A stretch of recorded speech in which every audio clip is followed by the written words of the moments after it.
Hi and welcome to the third video in this mini program.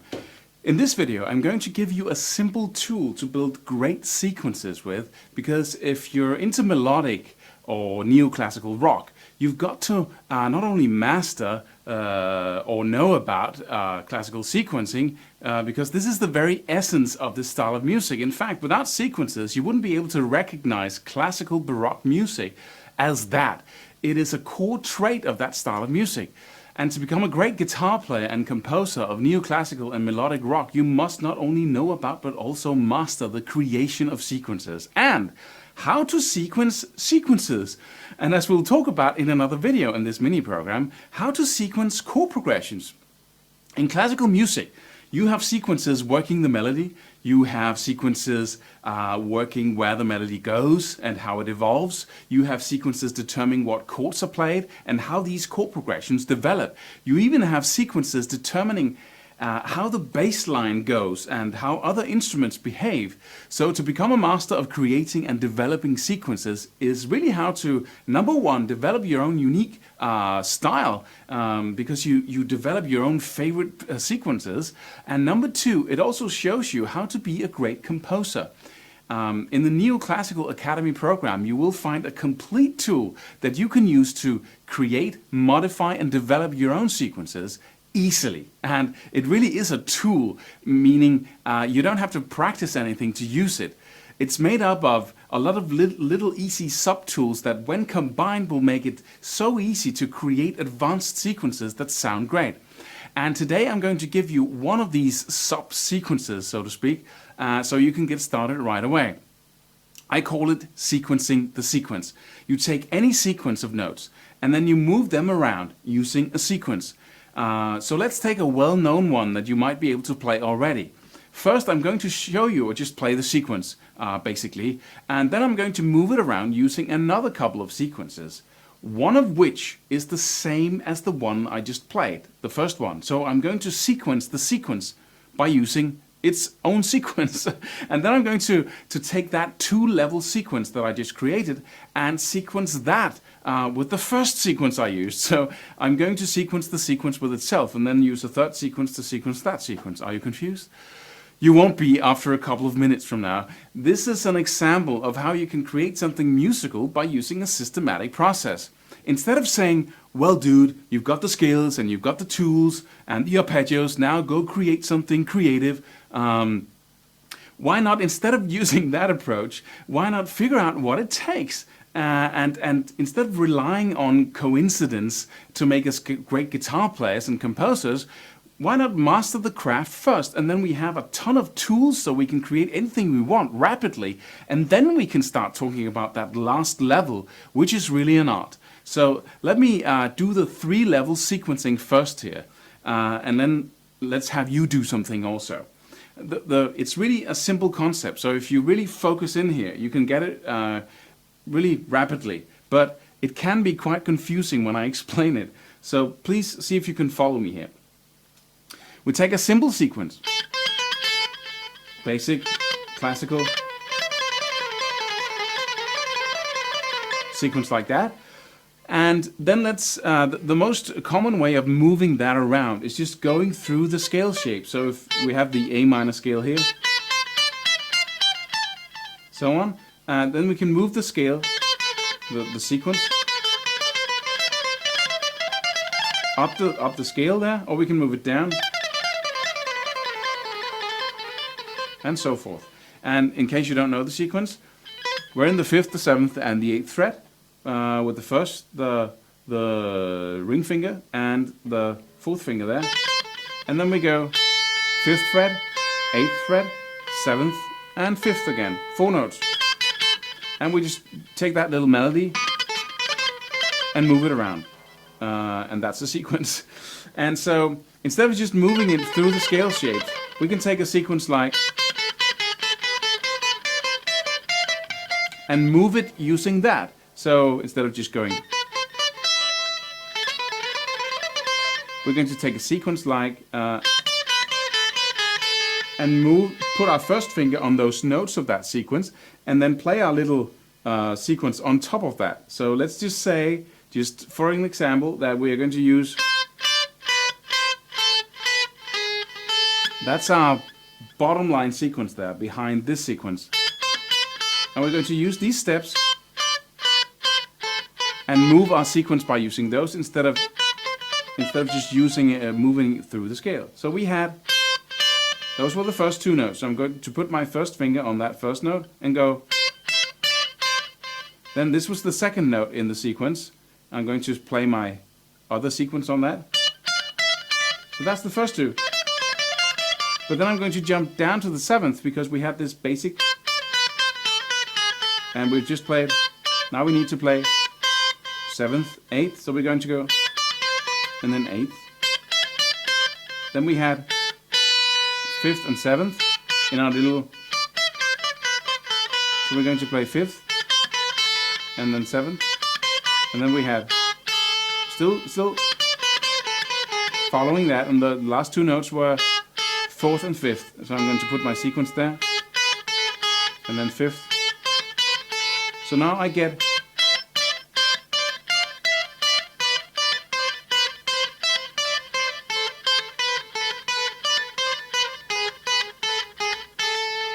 so it's a sequence following a sequence. This is also following a sequence. That's just the most basic and simple sequence in the world. It's just scale steps after each other. So now we have a really nice combination of sequences there. What we can also do is put on one more level and then sequence the sequence with itself. So instead of moving it, we can use the same sequence to move this around. So we're first playing the sequence there, then there, and there. So we're going to go with our first finger. This is the sequence being sequenced or moved around by itself. So, you get me? This is just the basic sequence we're using to sequence this.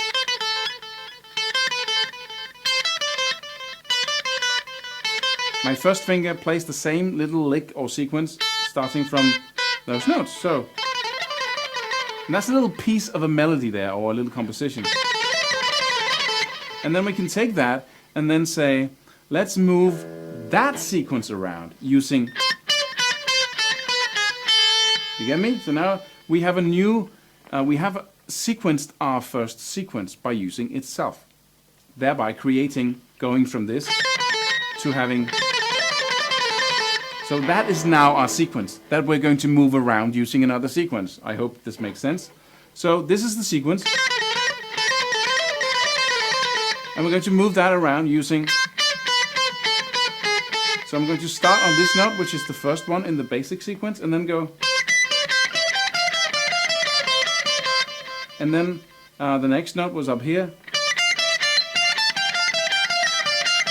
So now we have, now we're going to take. I'm going to start there, and then I'm going to move to that note. Then we have these two notes, so I'm going to go and then start here, and then we have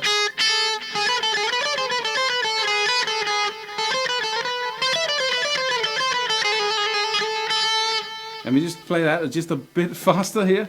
So that's the basic sequence, and this is the sequence that we're going to move around using that basic sequence. I'm just going to try it again.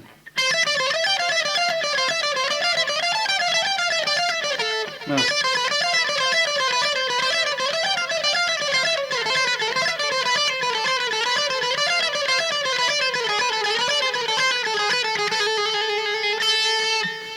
So, quite complex because we have three levels of sequences working here. And when you start trying to combine and move around all sorts of little ideas like this, things really start developing. And of course you can do it on 4 and 5 levels. What we took here was a rather large sequence. That ended up becoming our sequence, but you're going to have shorter sequences like just 3 notes. That's one sequence. You can move that up the scale notes.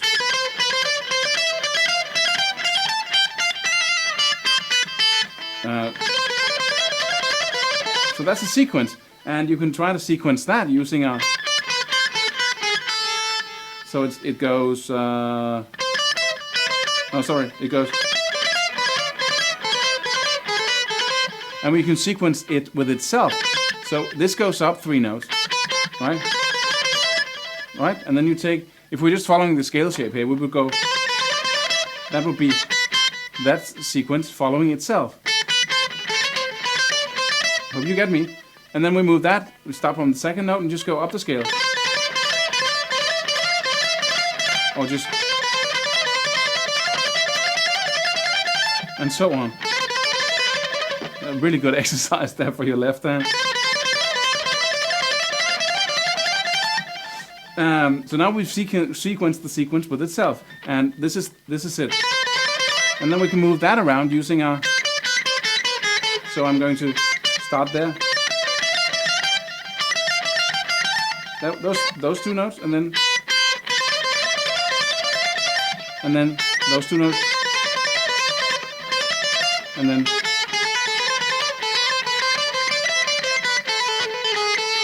let's just do that again. Sorry.